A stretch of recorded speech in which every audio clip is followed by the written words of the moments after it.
Tular dakwaan di media sosial apabila syarikat pengilang tudung tempatan, Filine Malaysia, mendakwa sebuah syarikat milik selebriti dan usahawan terkenal Nur Fazura Sharifuddin berhutang jutaan ringgit kepada mereka.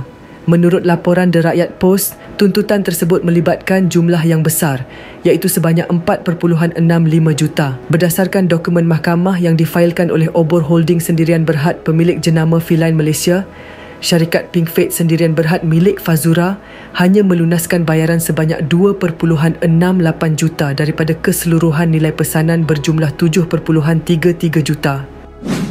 Guys, jom subscribe Drama 2 bagi yang belum subscribe untuk lebih banyak infotainment dan informasi.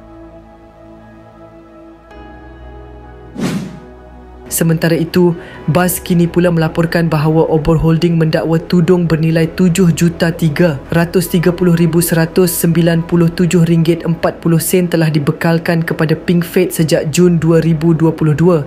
Namun begitu, pembayaran yang diterima hanya berjumlah RM2,680,167.90 meninggalkan baki hutang sebanyak 4.65 juta yang masih belum dijelaskan. Pihak Obor Holding turut menyatakan bahawa mereka mula menghadapi kesukaran mendapatkan bayaran daripada Pink Fate bermula Disember 2023.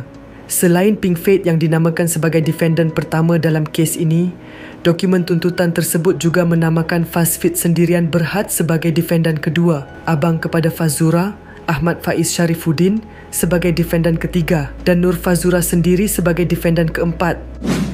Berdasarkan dokumen yang sama, jumlah hutang yang dituntut turut merangkumi 5 pesanan tambahan yang dibuat pada Jun dan September 2024 dengan nilai keseluruhan 3.6 juta ringgit walaupun tunggakan sedia ada pada masa itu masih belum dijelaskan. Menurut dokumen tuntutan, Ahmad Faiz dipercayai telah memberikan jaminan kepada pihak Filine bahawa pesanan tambahan tersebut adalah bagi memenuhi permintaan daripada Kementerian Pendidikan untuk program khas dikenali sebagai Koleksi Merdeka.